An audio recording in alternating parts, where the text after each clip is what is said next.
Hello friends, welcome back to our channel. तो पिछले video में हम लोगों ने जान लिया था फ्लेमिंग्स के राइट हैंड और लेफ्ट हैंड रूल के बारे में। तो उससे रिलेटेड जहां ये रूल यूज होता है उसके बारे में आज हम लोग पढ़ने जा रहे हैं। तो आज का हमारा टॉपिक है इलेक्ट्रिक जनरेटर, या हिंदी में इसको हम विद्युत जनित्र या डायनेमो भी कहते हैं। ठीक है, सबसे पहले इसके बारे में हम जान लेते हैं कि ये बोर्ड में पूछा कैसे जाता है। ये बहुत इंपॉर्टेंट टॉपिक है, ठीक है, और ये बोर्ड में लगभग हर दूसरे तीसरे साल में पूछ लिया जाता है इसलिए, और ये हमेशा लॉन्ग क्वेश्चन में आता है। इसलिए इसको हम क्या करेंगे, इसकी रचना मतलब कंस्ट्रक्शन और वर्किंग मतलब कार्यविधि, हर चीज़ों के बारे में पूरे डिटेल में जानेंगे। लेकिन इन सारी चीज़ों को जानने से पहले सबसे पहले हमको ये जानना जरूरी है कि इसकी डेफिनेशन मतलब परिभाषा क्या है, ये करता क्या है। जनित्र या जनरेटर सब लोगों ने देखा होगा अपनी डेली लाइफ में, सभी ने देखा होगा जनरेटर। जब लाइट चली जाती है, कहीं शादी ब्याह वगैरह में लाइट चली जाती है तो क्या होता है, हम जनरेटर का यूज करते हैं वहां पे लाइट की सप्लाई देने के लिए। तो यहाँ से सीधा सीधा हमको पता चल जाता है कि इलेक्ट्रिक जनरेटर या विद्युत जनित्र एक ऐसी डिवाइस है, एक ऐसा उपकरण है जो यांत्रिक ऊर्जा को विद्युत ऊर्जा में मतलब मैकेनिकल एनर्जी को इलेक्ट्रिकल एनर्जी में कन्वर्ट करता है। ठीक है, तो चलिए अब जानते हैं इसके बारे में, पूरा डीप जानते हैं, कैसे इसके बारे में एक्सप्लेन करेंगे। ठीक है,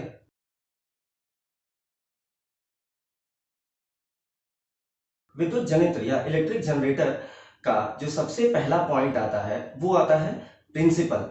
ठीक है, कि ये किस प्रिंसिपल पर काम करता है, ठीक है, किस सिद्धांत पर काम करता है। तो इसका एक प्रिंसिपल होता है, एक सिद्धांत होता है। देखिए, आपके टाइम बचाने के लिए मैंने ये डायग्राम पहले से ही यहाँ पर बना रखा है। ठीक है, तो हम इस डायग्राम का यूज करते हैं। देखिए, इसका जो प्रिंसिपल होता है वो इस बात पे डिपेंड करता है कि कोई भी कंडक्टर है, ये हमारा क्या है, ABCD एक कंडक्टर है या एक कॉइल है, जिसको हमने क्या किया, दो मैग्नेट्स के बीच में रखा है।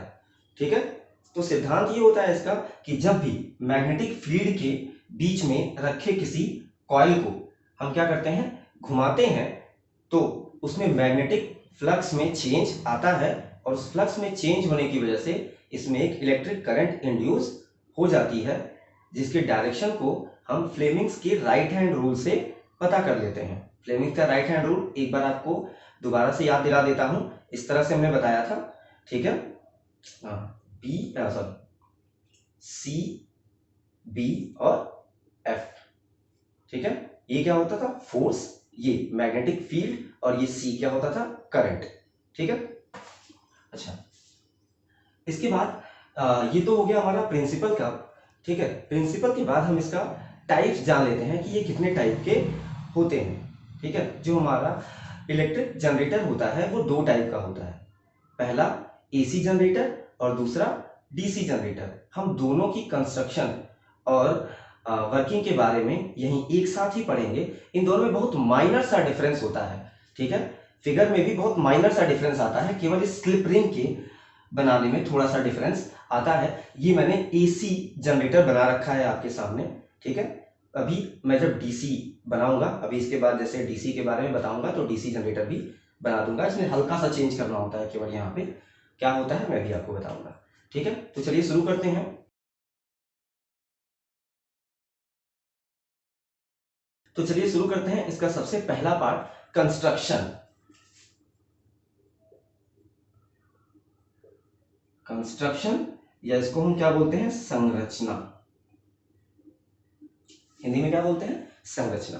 कंस्ट्रक्शन याद करने का सिंपल सा तरीका है, आप केवल डायग्राम याद कर लीजिए। अगर आपको ये डायग्राम याद है तो कंस्ट्रक्शन याद करने की जरूरत नहीं पड़ेगी। ठीक है, अब देखिए कैसे इसके बारे में जानेंगे। क्योंकि ये बहुत बड़ा टॉपिक है इसलिए इसको मैं बिल्कुल शॉर्ट तरीके से बताऊंगा, और इस तरह से बताऊंगा कि आपको आराम से याद हो जाए, बहुत ज्यादा मेहनत करने की जरूरत ना पड़े। तो शुरू करते हैं। देखिए, कंस्ट्रक्शन में इसके मेनली चार पार्ट होते हैं। पहला ये और ये, इन दोनों को बोलते हैं हम फील्ड मैग्नेट्स। ठीक है, क्या बोलते हैं, फील्ड मैग्नेट्स, या हिंदी में बोलते हैं क्षेत्र चुंबक। ठीक है, दूसरा पार्ट होता है इसका ये, इसको हम बोलते हैं क्या, कॉइल, आर्मेचर कॉइल, ऐसे लिख देते हैं, इसका पूरा नाम होता है आर्मेचर कॉइल, या हिंदी में बोलते हैं कुंडली। तीसरा पार्ट होता है स्लिप रिंग्स, एक ये जो कोएक्सियल रिंग्स होती हैं, यहाँ दो कोएक्सियल रिंग्स लगी हैं जिनको हम बोलते हैं स्लिप रिंग्स। और चौथा और सबसे आखिरी पार्ट होता है ब्रशेस B1 एंड B2। इन्हीं स्लिप रिंग्स पे एक इधर और एक इधर, ये दो लगे हुए हैं जिनको हम क्या बोलते हैं, ब्रशेस। तो आइए इनका एक्सप्लेनेशन देख लेते हैं कि ये होती क्या है। ठीक है, सबसे पहला पार्ट मैंने आपको बताया, इसका जो सबसे पहला पार्ट होता है वो होता है फील्ड मैग्नेट्स। ये एक नॉर्थ पोल और एक ये लिखा है साउथ पोल। ठीक है, ये जो मैग्नेट होते हैं बहुत ही पावरफुल होते हैं और ये मैग्नेटिक फील्ड जनरेट करने के लिए यूज किए जाते हैं। ठीक है, और इन्हीं मैग्नेट्स के बीच में हम कॉइल को रखते हैं। ठीक है, ये मैग्नेट का एक्सप्लेनेशन था जिसको आप अपने लैंग्वेज में बिल्कुल आराम से लिख सकते हैं। इसके बाद आते हैं दूसरे पार्ट पे। इसका जो दूसरा पार्ट होता है वो होता है आर्मेचर कॉइल। देखिए जो बीच में रखा हुआ है ये क्या है, आर्मेचर कॉइल, या हिंदी में इसको कुंडली कहते हैं। ठीक है, ये क्या होता है, जैसे देखिए हमारे दो मैग्नेट्स इस तरह से रखे हुए हैं, अगर 3D में बनाए इसको तो इस तरह से दो मैग्नेट रखे हैं और इनके बीच में यहाँ पे अगर हम क्या करते हैं, यहाँ पे सॉरी इस तरह से, यहाँ पे एकदम बीचों बीच हम क्या करते हैं, कॉइल को इस तरह से परपेंडिकुलर रखते हैं। देखिए मैग्नेट्स के से जो मैग्नेटिक फील्ड जनरेट हो रही है, यहाँ देखिए दो मैग्नेट्स थे, इसके बीच में मैग्नेटिक फील्ड जनरेट हो रही थी इस तरह से, और यहाँ पे हमने क्या रखा है, एक कुंडली रखी है, आर्मेचर कॉइल रखा है जो मैग्नेटिक फील्ड के क्या है, परपेंडिकुलर है। ठीक है, तो यही वो कॉइल है जिसको हम इन दोनों मैग्नेट्स के बीच में परपेंडिकुलर, मैग्नेटिक फील्ड की डायरेक्शन के परपेंडिकुलर में रखते हैं। ठीक है, अब आते हैं तीसरा जो पार्ट होता है इसका वो होता है स्लिप रिंग्स। ये देखिए स्लिप रिंग्स कुछ नहीं होती हैं, एक कोएक्सियल रिंग्स होती हैं, जैसा कि मैंने यहाँ पहले लिख रखा है कि ये कोएक्सियल रिंग्स होती हैं जो जिसका जो क्या होती हैं, हमारे कॉइल से कनेक्टेड होती हैं। कॉइल का एक पार्ट पहले स्लिप रिंग से और दूसरा पार्ट जो होता है, दूसरा एंड जो होता है वो क्या होता है, दूसरे स्लिप रिंग से कनेक्टेड होता है। और ये स्लिप रिंग्स जो होती हैं वो कॉइल के घूमने के साथ साथ घूमती भी हैं। ठीक है, ये रहा हमारा तीसरा पार्ट। इसके बाद हम इसके चौथे पार्ट के बारे में जानेंगे जो हमारा होता है क्या, ब्रशेस। ये कार्बन की बनी होती हैं। ठीक है, और ये इन स्लिप रिंग्स के ऊपर केवल टच होती हैं, ऐसा यहाँ दिखाई दे रहा होगा कि ये केवल टच होती हैं, ये इनसे कनेक्ट नहीं होती हैं। मींस कनेक्ट और टच होने में क्या डिफरेंस है, बहुत लोगों को लग रहा होगा कि इसमें डिफरेंस क्या है। डिफरेंस ये है कि अगर ये कनेक्ट होगी, जो ब्रशेस हैं स्लिप रिंग से कनेक्ट होंगी तो क्या होगी, वो स्लिप रिंग्स के मूव करने के साथ खुद भी मूव करेंगी। लेकिन अगर केवल टच कर रही होंगी, केवल स्पर्श कर रही होंगी तो क्या होगा, स्लिप रिंग्स मूव करेंगी लेकिन ब्रशेस क्या होंगी, मूव नहीं करेंगी, वो अपने पोजीशन पर फिक्स रहेंगी। ठीक है, तो यहाँ पे ये जो ब्रशेस होती हैं वो कार्बन की बनी होती हैं और इन स्लिप रिंग्स से केवल टच होती हैं, इनके साथ मूव नहीं करती हैं। यहाँ पे हमारा कंस्ट्रक्शन खत्म हो जाता है।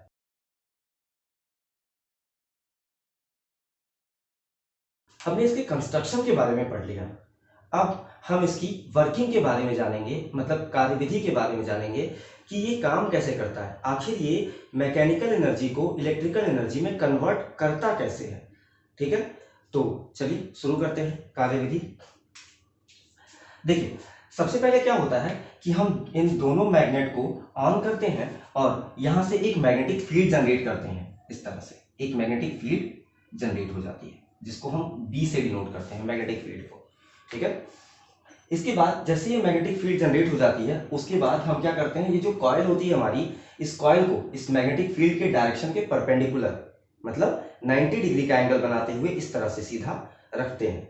ठीक है, और इसके बाद क्या करते हैं, धीरे धीरे इसको क्लॉकवाइज डायरेक्शन में, देखिए ये रोटेशन भी बना हुआ है, क्लॉकवाइज डायरेक्शन में हम इसको इस तरह से घुमाते हैं। ठीक है, अब मान लीजिए कोई कॉइल इस तरह से रखा हुआ है तो ये पहले हाफ साइकिल में, पहले आधे चक्कर में इस तरह से मूव हो जाएगा। देखिए ये ऐसे है, यहाँ पे मैं दिखाता हूं आपको, ये देखिए ये AB, ठीक है, ये वाला BC, ये CD और ये BC, सॉरी यहाँ C यहाँ होगा और यहाँ D होगा, थोड़ा सा लिखने में प्रिंटिंग में गलत हो गई है। ये हमारा क्या हो जाएगा, A B C और D। ये फर्स्ट वाला पॉइंट हमारा A है, यहाँ पे हमने B मान लिया, यहाँ C मान लिया और यहाँ पे क्या मान लिया, D। जैसे हम इसको रोटेट करते हैं तो देखिए ये ए बी वाला जो साइड है, ए बी साइड, वो ऊपर की तरफ जा रहा है और ये सी डी वाला क्या हो रहा है, नीचे की तरफ।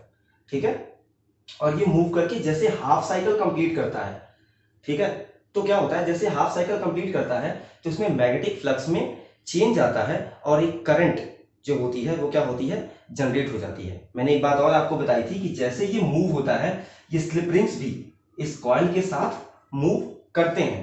पहले हाफ साइकिल में ये मूव करेंगे इनके साथ, ठीक है, तो क्या होगा, ये मूव तो करेंगे लेकिन ये जो C1 है, मतलब पहला जो स्लिप रिंग है, वो पहले ही ब्रश से कनेक्टेड होगा।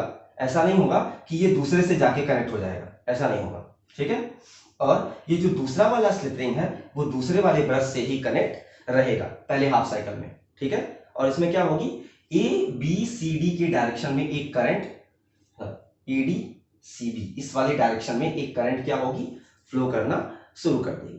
ठीक है, अच्छा, इसके बाद क्या होता है कि अब मान लिया हमारा जो कॉइल है ये इस तरह से हो गया है। अब अगले हाफ साइकिल में जब हम इसको घुमाएंगे तो क्या होगा, ये हमारा क्या था, ए बी वाला पार्ट था और ये सी डी वाला। अब देखिए ये ऐसे घूमेगा तो सी डी वाला पार्ट ऊपर आएगा और ए बी वाला पार्ट क्या होगा, नीचे जाएगा, और ये इस तरह से मूव करके साइकिल कंप्लीट करेगा। ठीक है, तो जैसे ये साइकिल कंप्लीट करेगा तो क्या होगा, अब ये मूव कर जाएंगे। ठीक है, जिसकी वजह से क्या होगा, करंट की डायरेक्शन जो होगी वो चेंज हो जाएगी। पहले करंट की डायरेक्शन पॉजिटिव हाफ साइकिल में आएगी, इस तरह से पॉजिटिव हाफ साइकिल में। ठीक है, उसके बाद जब दूसरे हाफ साइकिल की हम बात करेंगे तो अगले केस में क्या होगी, करंट ऐसे नेगेटिव हाफ साइकिल में, मतलब डायरेक्शन क्या होगी, करंट की चेंज हो गई। और ये जो ग्राफ बना है ये क्या है, एसी करंट का ग्राफ है। मीन्स से क्या होता है, एक एसी करंट हमको प्रोवाइड करना शुरू कर देता है।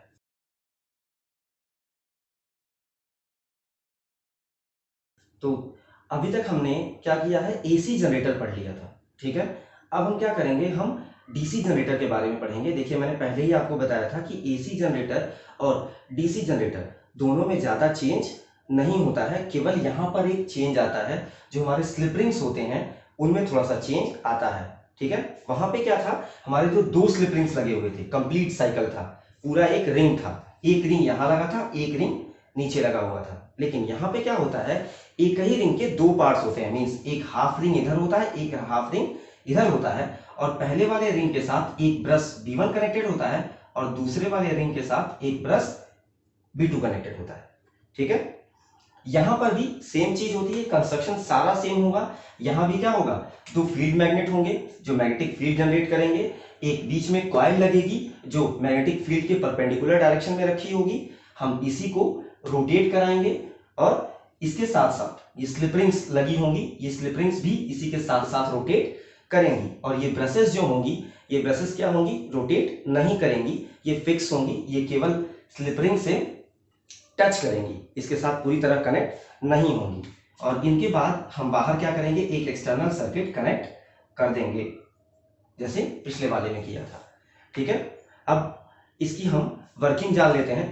ठीक है, वर्किंग में क्या चेंज आता है, वर्किंग में हम क्या करते हैं, जब हम इसको हाफ साइकिल घुमाते हैं इस तरह से, जब हम हाफ साइकिल घुमाते हैं तो क्या होता है, एक ये भी रोटेट होना शुरू होता है और मैग्नेटिक फील्ड में भी चेंज आना शुरू होता है और एक करंट जनरेट हो जाती है। ठीक है, एक डायरेक्शन में एक करंट जनरेट हो जाती है। लेकिन जब ये हाफ साइकिल मूव करता है तो ये जो स्लिप रिंग्स होती हैं वो भी मूव करती हैं, और मूव करने के बाद जो फर्स्ट वाली स्लिप रिंग होती है, ठीक है, वो क्या होती है, सेकंड वाले के साथ, फर्स्ट वाली स्लिप रिंग सेकंड वाले सेकंड वाले ब्रश के साथ कनेक्ट हो जाती है, और सेकंड वाली स्लिप रिंग फर्स्ट वाले ब्रश के साथ कनेक्ट हो जाती है। मींस अपने पोजीशन को ये इंटरचेंज कर लेती है, जिसकी वजह से क्या होता है, करंट की डायरेक्शन, अगले साइकिल में करंट की डायरेक्शन चेंज नहीं होती और हमको जो करंट मिलती है वो एक ही डायरेक्शन में करंट हमको मिलती है। ठीक है, करंट जो होती है हमको एक ही डायरेक्शन में मिलती है। मींस एक्स एक्सिस के ऊपर की तरफ ही केवल मिलती है, नीचे की तरफ करंट नहीं मिलती है।